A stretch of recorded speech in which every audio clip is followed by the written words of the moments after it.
This week, we welcome David Asraf. He's the C++ developer, or a C++ developer, I should say, at Vicarious, and Roy Cohen, the co-founder and VP of sales at Vicarious, to discuss the Patchless Horseman.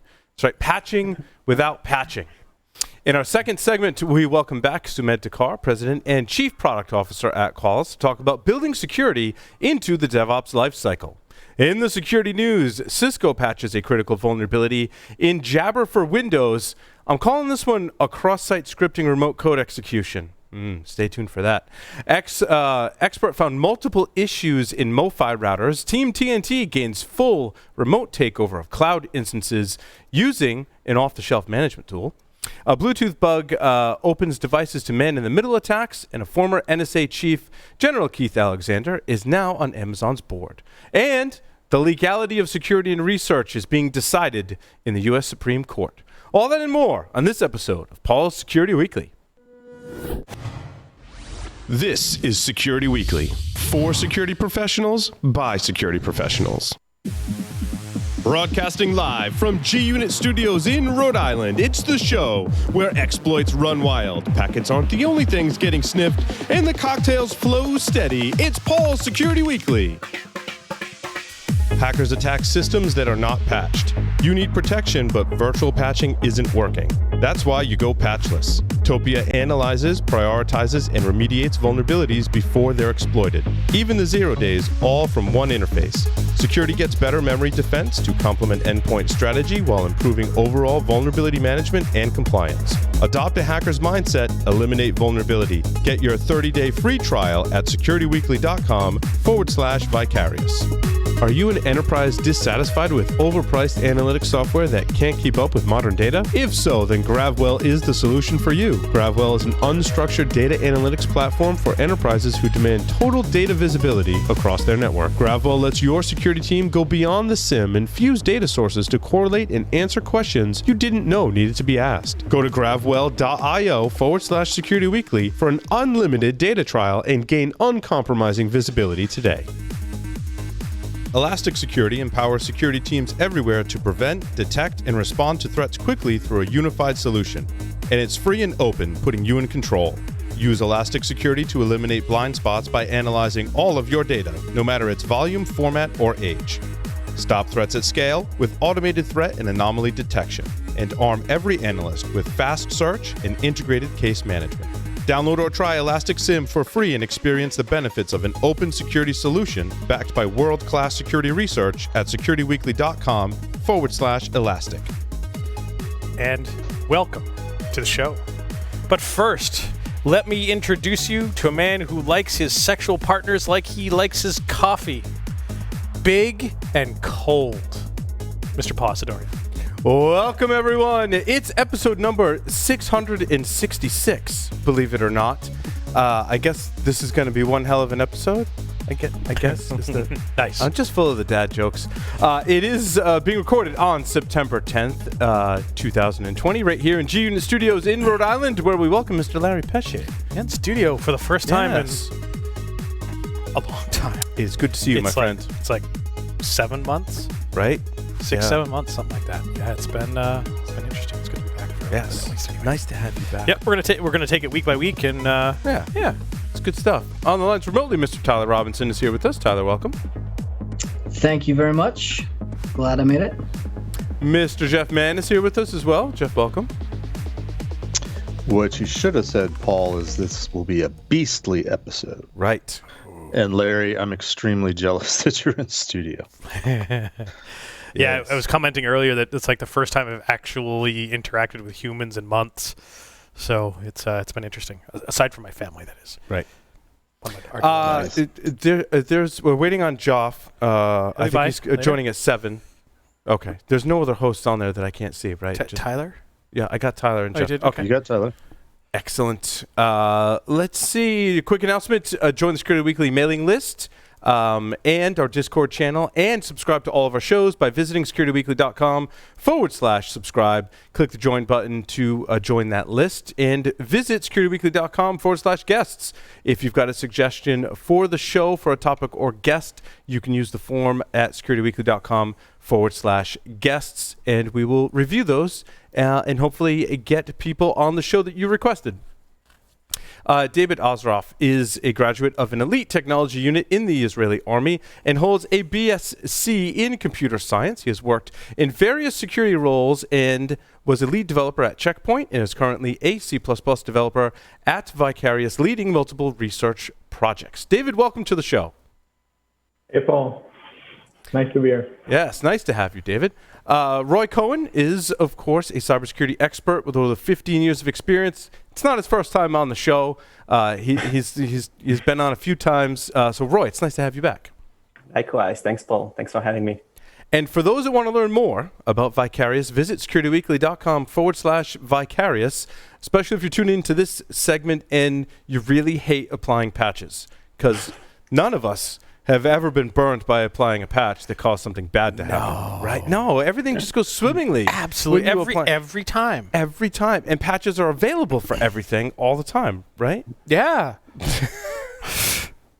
And no one tells you that they can't apply a patch. Every time you go to your sysadmin teams and developers, they're like, oh, yes, absolutely. We love applying patches. Yeah, no, reboots, no problem. No problem. Of course, it never, ever works out that way, which is why I am so excited about this segment. So, Roy, David, we'll turn it over to you.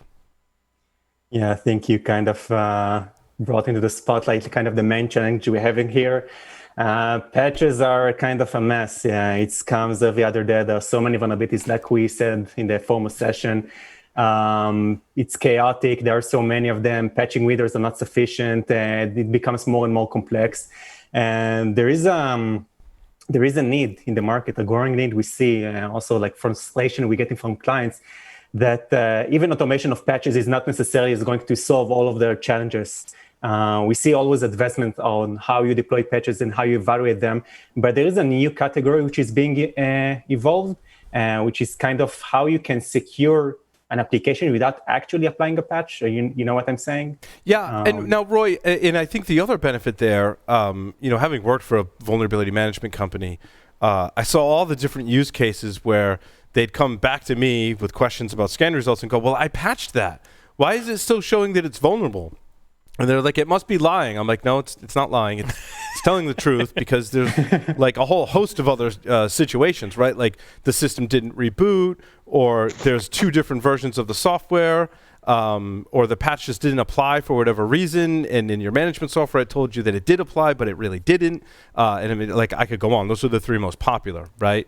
And it goes back to your point, Roy, of automating patches is great, but are we really patching 100% of the things all the time? I mean, most aren't even trying to apply patches to 100% of the things all the time, right? And then there's the times where there's a variance, right? Where things happen and it doesn't get patched. So, I mean, the challenges with applying patches, we've covered at length on these shows, and it's still a struggle for people today, which is, again, why I'm excited to have you both on the show, to talk about some very unique methods of applying those protections without having to apply the patch right away, or maybe not at all. So, that's precisely just a quick story I had with one of our clients. So we actually deployed the system there. It's a funny story where you said you had the battles with the IT saying, no, this patch this vulnerability doesn't exist. So we had a client where he had, so it's kind of, he gave up. He used a scanner which said he has like around 1 million vulnerabilities. Not exaggerating, it's the true number, or really close to 1 million vulnerabilities, open issues. And he said, look, I'm not going to handle this. I'm probably going to be get a new position in a few months. I'm not going to handle that. So he's kind of left it aside. And the new IT guy said, this is the former guy's problem. I'm not going to touch that. I'm not going to patch that. This is quite of a change. So what we wanted to discuss for today was to do, again, another evaluation of fun exploit we mentioned before, and to discuss about new techniques and new countermeasures we have to stop threats in runtime without these kind of very aggressive changes. Eventually a patch, it's a process where you kind of stop the process. Sometimes you need to have a downtime to replace some DLLs and modules which are loaded to the memory. So we are always looking for new ways to do so. And this is what kind of David will be showing us in the next few minutes. So yeah, and Roy, there's another interesting scenario because when you described this to me, you said we don't have to make any changes to any of the binaries to apply these patches. And there are solutions out there that we've seen where, maybe the vendor is delaying the patch or won't patch an issue, and then there's another company or even an open source project that goes, well, we patch the binary for you or can give you a way to patch that binary and plug that hole. It's not supported by the vendor, and sometimes you're painted in a corner and you're like, well, should I do that, right? And I've never been a huge fan of unsupported third-party patching like that typically requires you modify the binary. So another reason why I like the in-memory protections that you're going to discuss tonight. Exactly that. Imagine that eventually for in-memory protection, it's also very easy to, assuming you want to revert, because everything is being done on memory, there's no let's call it a hard-coded change. It's very easy to revert back to the first position and then, go to the old, let's call it obsolete way of working. Mm-hmm. So also this is another advantage of in-memory protection, the fact that you can go in and without the very easy swift maneuvers, as we're going to also show through this session. Awesome. Yeah, so I think without further ado, David, the floor is yours. Thank you. Okay, so let's talk a little bit, just to remind everybody what we discussed in the last session. We spoke about format string vulnerabilities, a little bit about format string, just to be on the same page to everybody. So there is a feature in some basic function that many people use it in C and C++, like printf, scanf, all of these family of functions. This feature is format string. Actually, you can have input string with placeholders. These placeholders, you can recognize them by the percentages and some kind of indication of the type. And into these placeholders, you can put parameters or locations from the memory.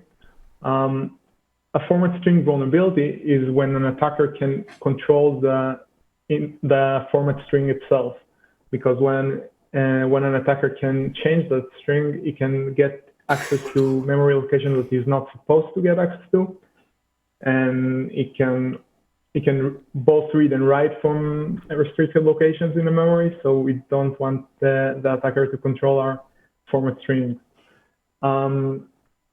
We're going to discuss again the AnyDesk vulnerability. It's CVE 2020-13160. In this vulnerability, there is a simple process. So I'm going to tell you a little bit about the attack, and then I'm going to show it, and also going to show a protection, in-memory protection against this vulnerability. Okay, so if there are any questions, I'll take them now. If not, I'll just dive into it. Go for it. Okay, cool. So in this exploit, a simple UDP packet is being sent in the AnyDesk discovery protocol. Basically, when few AnyDesk few computers with AnyDesk installed in the same network, they recognize each other and give you the option to connect to another AnyDesk computer. This is some kind of broadcasting discovery protocol. When an attacker sends a crafted UDP into this server listening for discovery broadcasting packets, it can trigger a specific issue if it uses non-UTF encoded characters inside the packet, where the AnyDesk expects to be hostname or username in a UTF-8 format. If it's non-UTF-8 format, the vulnerability is triggered, and the attacker can control the input that goes into VSN printf, which is one of the functions that we discussed before that has this format feature.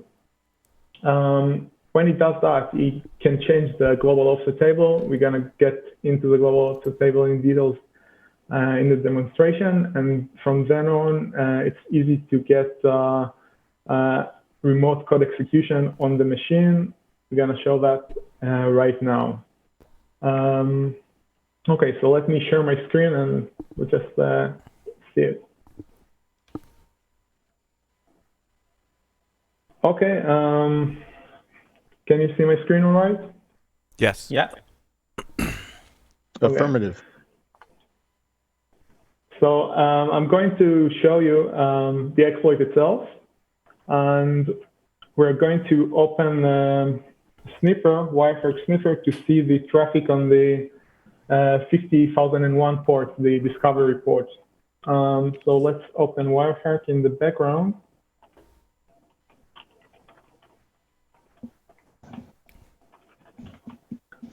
Okay, and I also made a filter so we don't see all the other traffic. Just want to see this specific port. And okay, we can start running the exploit. We have this AnyDesk GUI, and this is the process that we're going to attack. And let's start.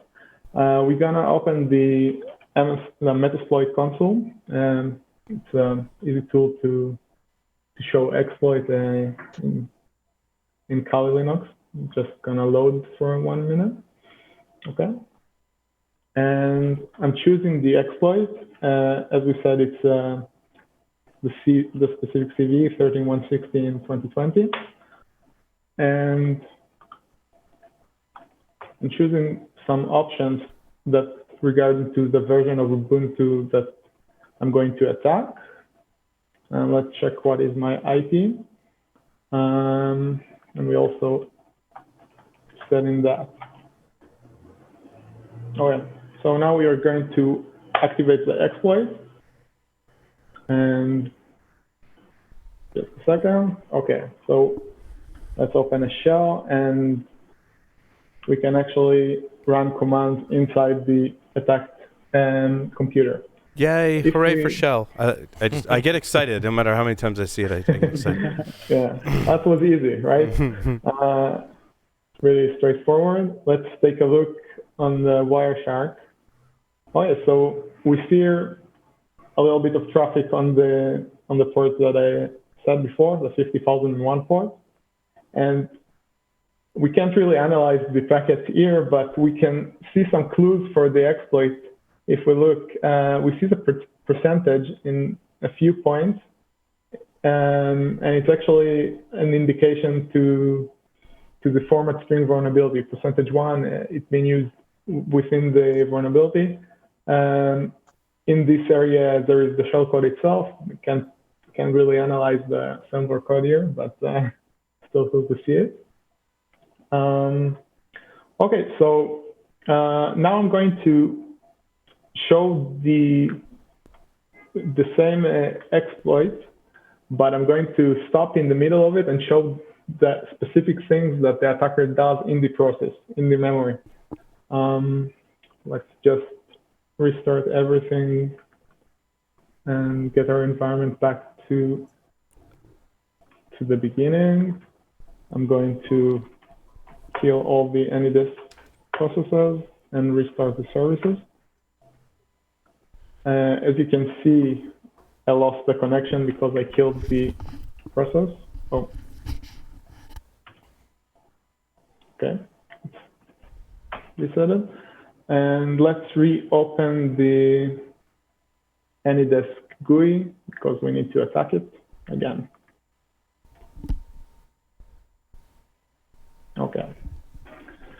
So I'm going to check which process ID is the process ID for the AnyDesk.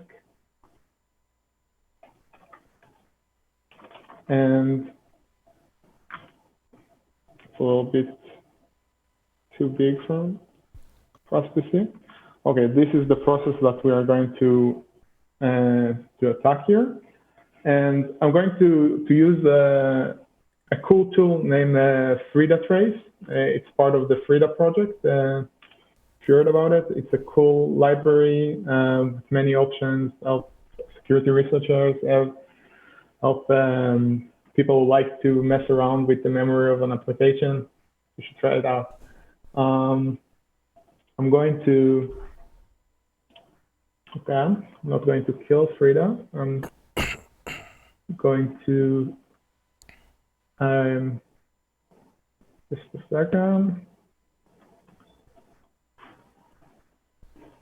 Okay. Let's use Frida to attach to this function. As we discussed before, the VSM printf is the function that's being exploited here. With the trace that I just set up, we are going to see every time that the function is being called, we're going to see the input that the function gets. We're expecting here something else a little bit, not the usual input. We are looking for UTF-8, non-UTF-8 characters, which will trigger errors in the display. We'll see that later. And we're also going to open GDB to the same process.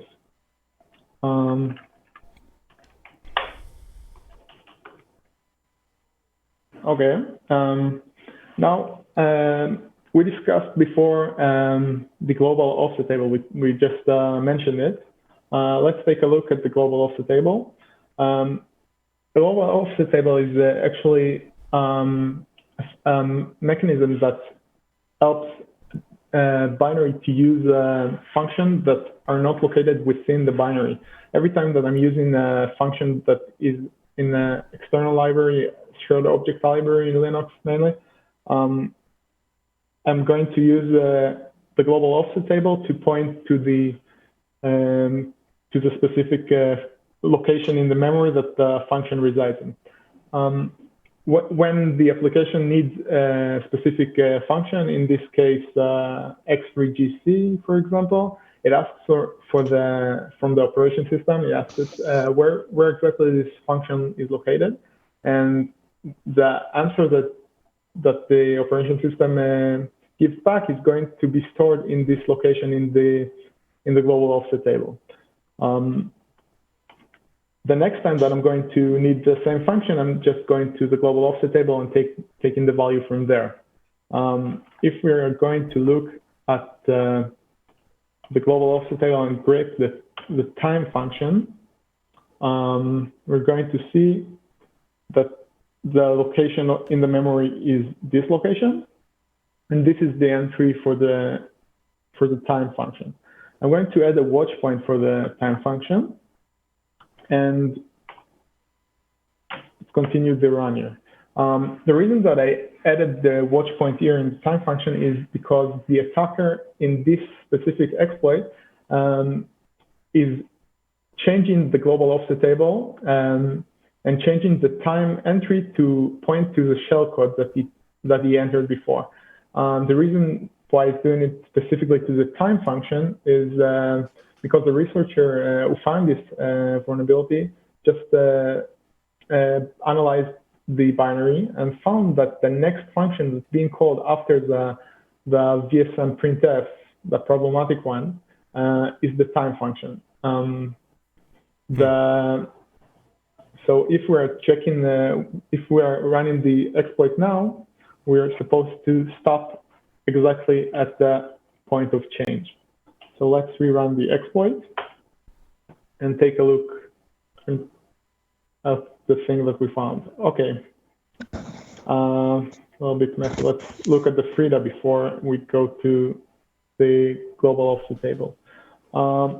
We see here these errors, and we see here a normal input. This is the input for the function, and this is the valid input. But here we just get an error. The reason that we see this error is because this function cannot print these non-UTF-8 characters to our screen. It's a small indication that there is something fishy going on here. Yeah, you're bringing me back to my struggles converting from Python 2 to 3 and getting all kinds of encoding and decoding errors, which is the error that's coming up here.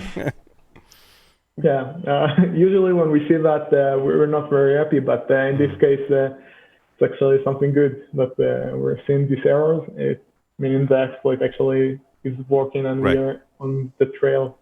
And let's go to the GDB. By the way, the reason that my GDB looks a little bit different is because I'm using a tool named Jeff on the GDB. It's a really cool tool that will let you have better visibility on a few things, and I really like it. The global offset table that we showed before, it's a Jeff capability, and so really cool. As we said before, we had the watch point on this location, and as you can see, there was a change in the global offset table. And also we can see the invalid UTF encoded text in name, exactly the thing that we spoke about. This is trying to, here the AnyDesk is trying to print this message into the log, but actually it's triggering the attack. Let's see if we can see the global offset table now and see the change. As you can see, it's no longer pointing to a memory location like this, like another libc function, the same area. It's pointing to a closer location, actually in our stack. The exploit actually failed now because we stopped it for so long, and it messed with the timeout over there. But we saw everything, and I think we're ready to see some protection now. So let's reset the environment again.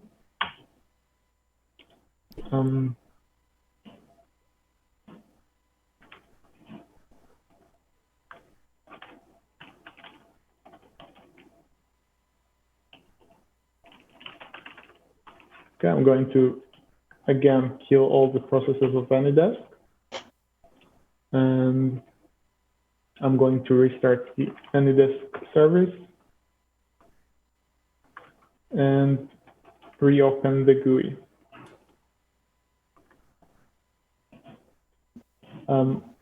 At this point, I will ask Roy to enable the protection from the agent, from Utopia agent.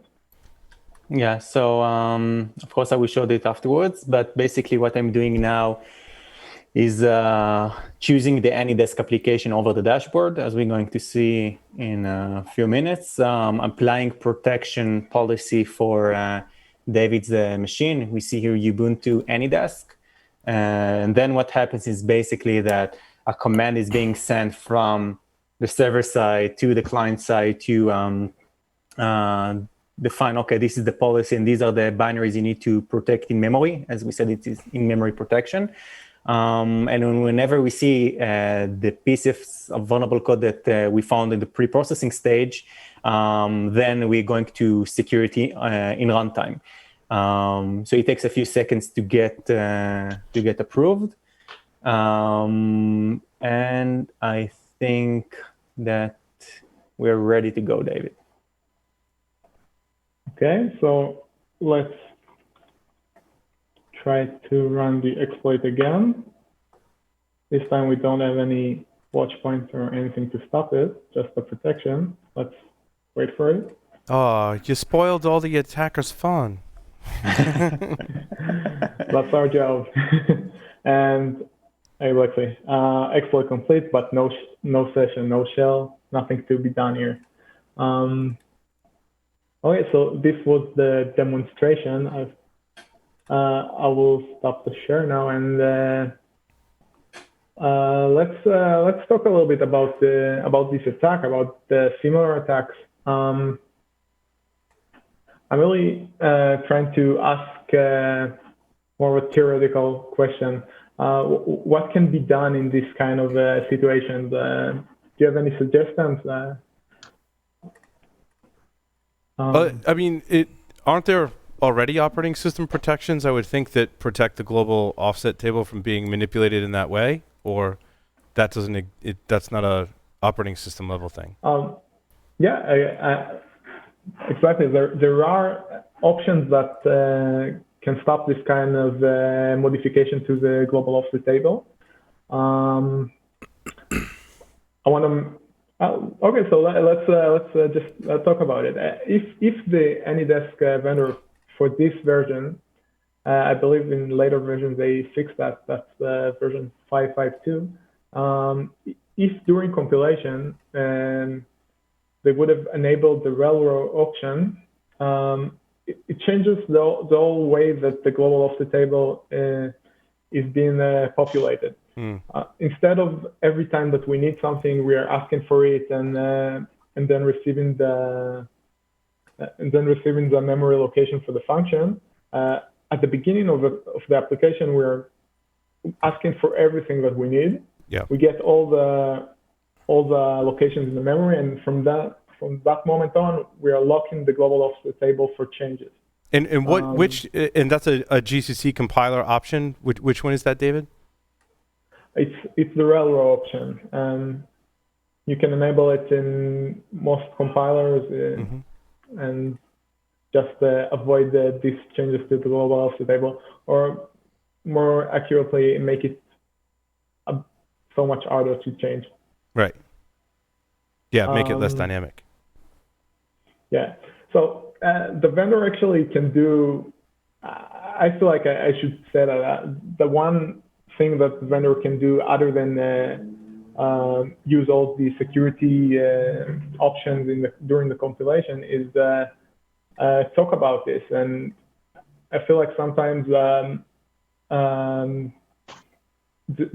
new developer needs to be educated to understand the vulnerabilities and how they work. And for example, explain about Cohen attacks and how they work, giving some examples could change a lot of things. This simple option, the railroad, is something that every developer that would hear about it once will want to use it in every future application. So education, I think, is something that every vendor should give to his developers. Secure education. Also, David, along those lines, in that code base, having a function that either tests or encodes or decodes the data into a format that you expect before you then go write it off to the logs with sprintf or similar function, right? Exactly. Never get outside input into your format string, right? No matter if you trust the source or not. Yes, agreed. Likely. Because there'll always be that time when that source can't be trusted. So let's say that the vendor already released the application and we want to defend it in the customer site. Another thing we can do, the first thing we can do is to defend the network of the customer. We can install firewalls, IPS solution, DPI solution. Basically trying to look at the incoming traffic and classify the traffic and looking for patterns in the incoming packets. Exploit patterns is something that Deep Packet Inspection, DPI, is trying to do.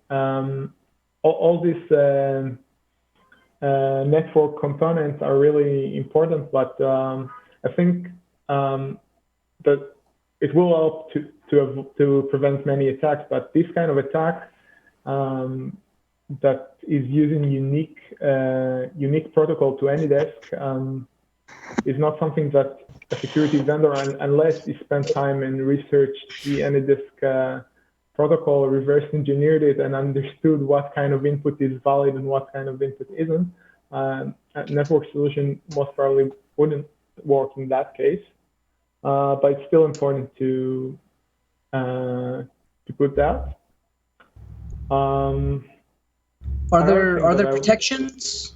Are there protections in other operating systems, such as like Windows, where they're using like ASLR, or they're using some like bottom-up memory verification, or even like compiling the compiler hardening flags, where if it gets overwritten, it just doesn't run, and that overflow doesn't do anything in the app? Like, does the operating system matter as far as how this protection can be addressed? Most modern operation systems have all these features that you just mentioned, ASLR and NXT and stuff like that. But the problem is that not always these options are on. And if you don't enable ASLR in your operation system, it doesn't matter if it supports it or not. So does the like x86 to 64-bit architecture, does any of that play into additional functions or features or security options for kind of where you guys are going? In our product, actually, some of the it doesn't really matter the architecture. I'm going to get a little bit into our technology real soon, actually. Yeah, but I think, dude, what you're saying is that if you're going to use the type of protection that is either in a compile time or either baked into the operating system, you have to rely on two things. You have to rely that the creator of the software enabled those flags in all the versions, that you're running or will be running, that at compile time enabled these extra security options, which may not always be the case.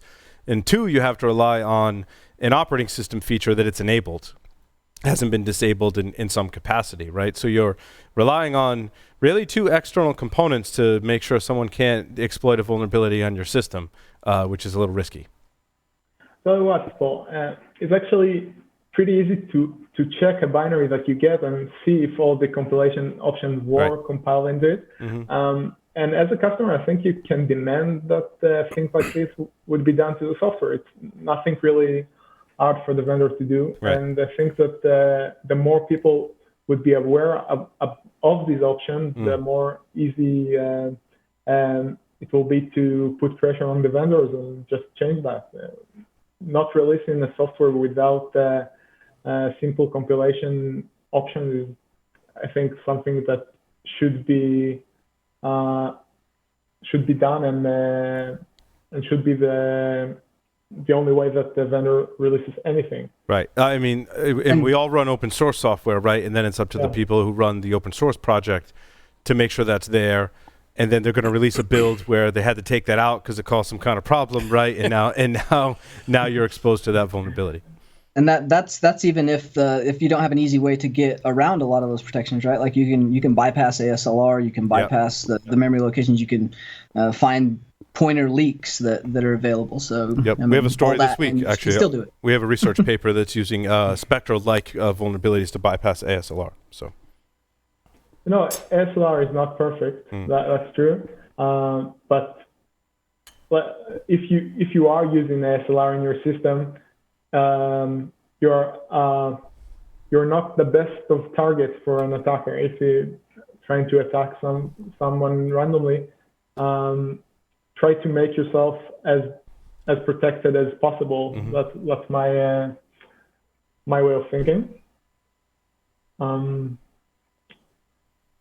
And other than that, there are a lot more options that can be done in the operation system level. But you're actually taking me to the next point,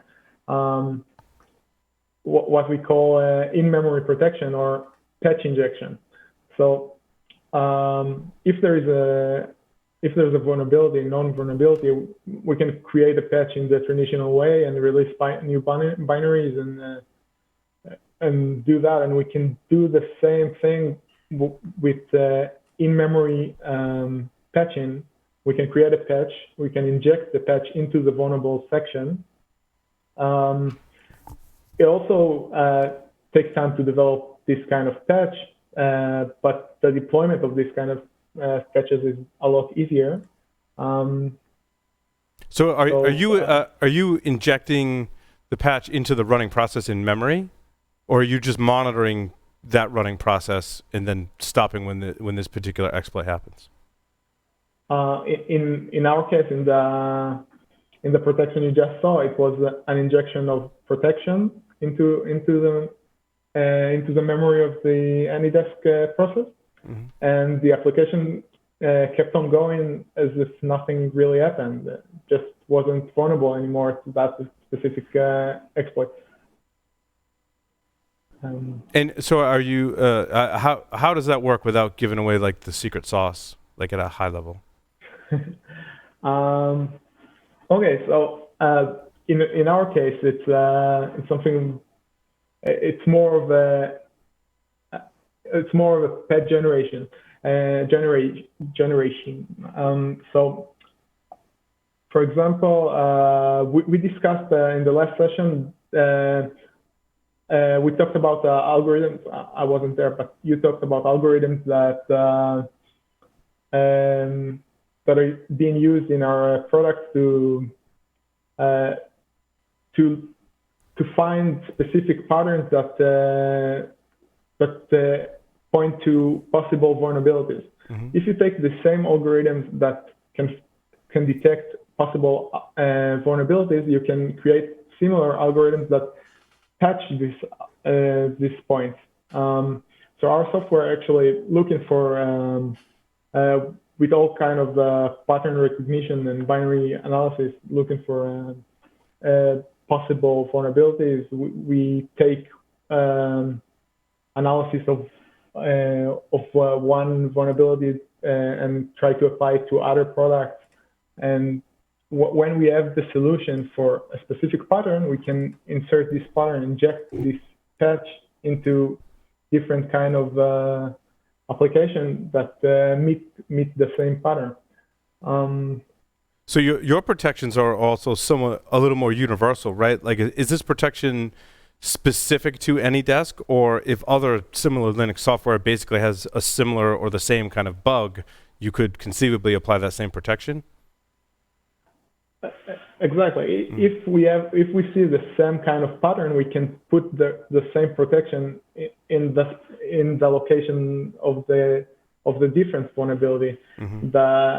The rule that protects against the vulnerability is not unique to AnyDesk in any way. Gotcha. Just see a specific pattern and fix it. Mm-hmm.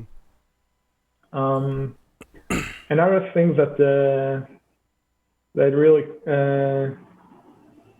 I really want to mention is that sometimes a vendor releases a patch to a software, and attackers analyzes this patch that was released, and they just see, okay, so something like, for example, our format string was detected in this AnyDesk.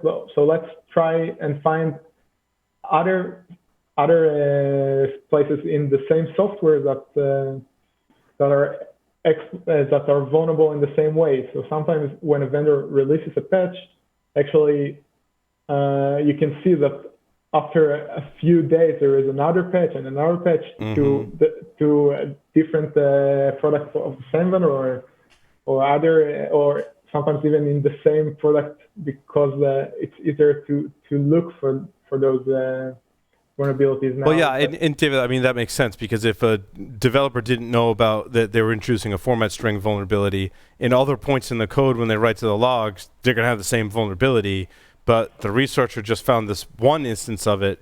The vendors that are more diligent will go through their whole code base and go, all right, where else could we possibly have this vulnerability, and patch all instances?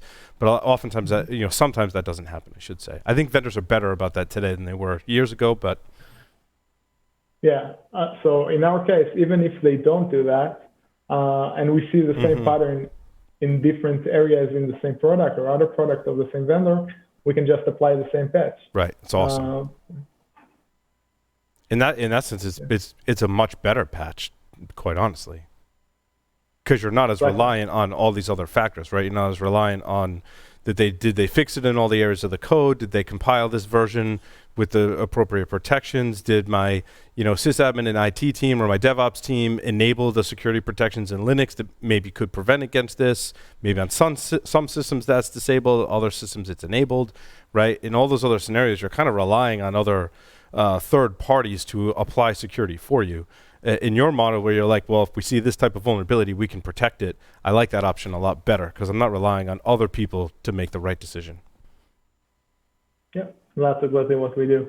I think I'm gonna hand over the mic to Roy. You wanna continue from here? Yeah, thanks, David. I think you did an excellent job here. Just wanted to keep on the following thread of mindset. So yeah, we discussed about the fact that vendors release patches and then researchers go investigate that, look like, you do a bin diff, you search for the locations which are changed, and then you're going to search for other places in the code or other products that in potential may be compromised. But our vision here is kind of something even a bit bigger than just fixing a given application or a given set of products. We're trying to identify a weakness, a weak spot in one vendor and, try to heal the community. So we had some issues or some vulnerabilities that we found in, not mentioning names, but a database application. And we saw that one vendor probably got a bigger team of developers, and they were able to cope with vulnerabilities far faster than the others. But the vulnerabilities, the conceptual vulnerabilities also resided under database engines. So we were able to project, first of all, the vulnerability pattern detection to other applications, and then also the protection mechanism to other applications, which is kind of what we try to envision here. And we always try to increase the families that we are covering. This is kind of where we're aiming. Roy, how many different types of vulnerabilities or exploitation techniques do you think you can cover today? I don't know if there's like a hard and fast number, or like roughly what are we talking about in terms of numbers of different types of vulnerabilities or exploit paths? Yeah, well, we cover a various number of families. I don't remember the exact number. For example, the one that we saw here, it's CW676, which is potentially dangerous functions. And we're also going to see this in the dashboard. So we got always families that are increasing. We got a team of researchers that works 24/7 to add new categories. It's not an easy task, of course, to try to generalize both the detection. And then when we have a detection, we try to also to connect a protection mechanism to do a match. Sometimes it's not that trivial, obviously. This is why sometimes it takes, some families do require a bit more specific, let's call it the protection mechanism. As the one we had here, the AnyDesk was a bit more specific to others because of various reasons. But we try always to build a general rule rather than going a CV by CV basis, because this is not scalable. Right. From an end user perspective, when I want to go protect a system or group of systems from a particular exploit, am I naming it by application, or am I saying like protect this from format string, injection encoding issues or whatever, right? As a user, I'm selecting the application that I want to protect from what I've seen in the interface, correct? Yeah, so maybe it's a good time to just show that. So I'll be sharing my screen here. As we can see, this is the main dashboard. Basically, when David tried to trigger the exploit and we applied the protection, so what I did as a user, so to speak, I just went and searched for AnyDesk, as you can see here. So I searched for AnyDesk, and as you can see, one of the machines is protected, the Ubuntu AnyDesk machine. Okay, so that's the one which we triggered. And by going to the operationals log, we can see that the AnyDesk was protected. And if we'll go to the, let's see here, let me just reload that. Yeah, okay, there's some loading issue. So if we see here that we saw the AnyDesk tag here. So we got the AnyDesk process and the further process name. We see the attempt, we see the family. In that case, it's a known family. And we see the type of the attack, malicious input. So this is what the user would see. By the way, if there is, so to speak, a false positive, he can allow it. He can whitelist this process. But the goal here is to know, to first to notify on an exploit and then to block it without further ado. So when you getting back to the protection side of things, as you saw, Paul, you don't need to really go family by family. Basically, when you apply the protection, we are covering all the supported families all together. So I think it's a bit easier way. This is why, again, sometimes it takes us a bit longer to embrace new families of protection, because we do the extensive checks.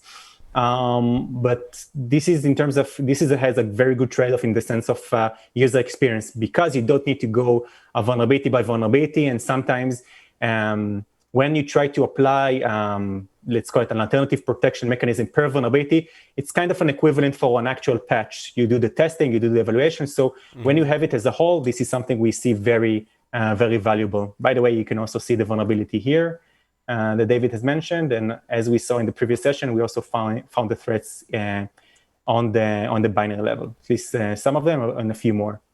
So yeah, actually, for the specific vulnerability we talked about in this segment, the researcher who discovered it put together a very lengthy post, which is really awesome. Yeah, so if you're listening to this and you want like more information, like all the nitty-gritty details, it is detailed out there, and it's linked to like right from the CVE entry. So, yeah. My other question was like, if I have, let's say, a class of systems that I'm using to host my applications, can I just like tell Topia to like just go protect all the software on all those systems, right? Like how generalized or granular can I be with these protections? So I think this is also one of the topics we're going to discuss in the following session, how you define on what to protect. Because as we know, eventually, I don't think all of the users or all of the sysadmins will go and enable everything altogether. Probably they will be a bit more cautious and they try to identify which of the applications they need to focus at. And this is kind of also the third component of the system to help you to identify which of the threats that you have are the most critical ones and why. So this is kind of the third part of this loop, where how you can prioritize the most critical threats. Okay, we have the mechanism, whether by patching if available or this patches protection mechanism, but how we know what we should do next? Because again, we cannot cope with everything. There will always be new vulnerabilities. Probably if we can find 0 days, there will be significantly, exponentially more than ones which are public, at least, vulnerable spots on the binary level. So we need to focus here. So one of the key components of the system is the one that checks for each and every characteristic of the running application and the properties of the vulnerability, both the known and the unknown vulnerabilities, how we can abuse them. And if it meets a certain threshold, then it makes sense to do something about. And of course, we're going to elaborate a bit about that, how you prioritize risk in companies, and then what you can do about it. Gotcha. Yeah, that's a much better approach than just telling it to protect everything. Yeah, you should go and patch everything, Yeah. Also. No, that's really cool. More questions? None for me. It's pretty damn cool stuff. Yeah, that's really awesome. I want that. I need that. I need that in my life.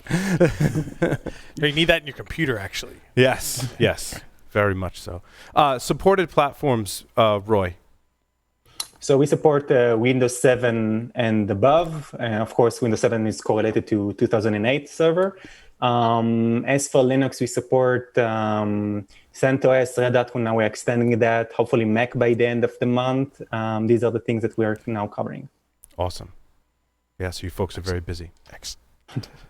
You scared me for a minute there when you said you support Windows 7, and I'm like, oh, please, God, please say later. Please say more than Windows 7. Yeah, Windows 7 and later. Yes. I still got, actually, last week I had a question about Windows NT. And I was like, I think we cannot help you there. I'm not sure anyone can. I think you should do something else. So, yeah, we do not support NT.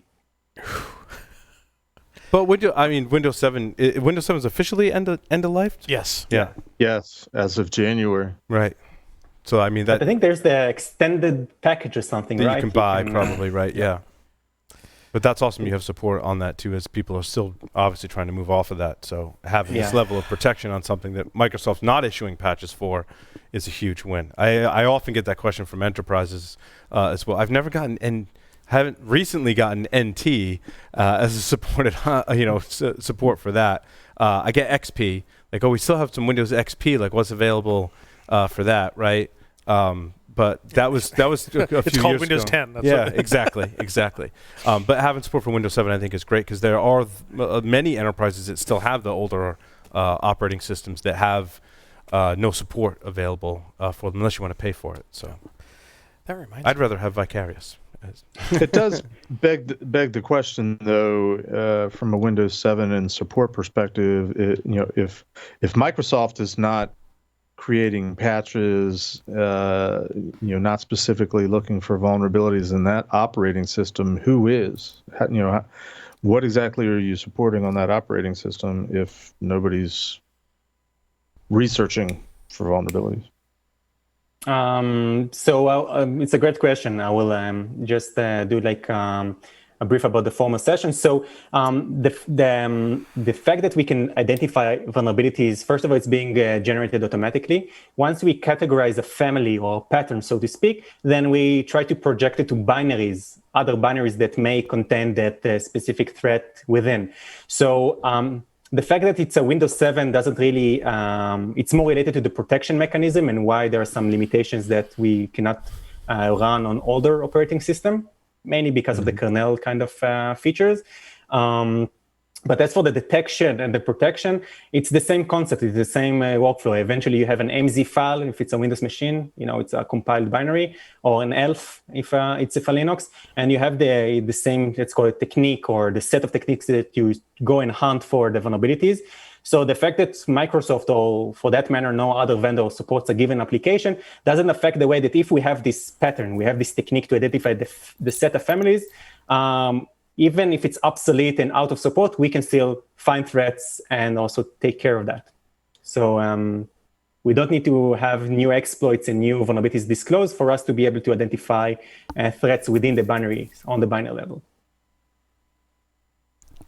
Fair enough. That's kind of interesting though, because if you are monitoring a Windows 7 system, right, that it isn't getting active patches, you put your protections on there, and you see exploits that maybe the rest of us haven't seen, that means you've got a nice little collection of 0 days that potentially you're sitting on, or the customer would discover, right? You don't have to answer. You don't have to answer that. By the way, that's really awesome. Very cool stuff. For our listeners that would like to learn more and get a demo and/or trial, you can visit securityweekly.com/vicarious. Roy and David, thank you so much for appearing on Paul Security Weekly and staying up really late to do the show live with us. So thank you very much. Thanks. Thank you so much. Thank you. And with that, we'll take a short break. Come back with our next interview with Sumedh from Qualys. Stay tuned.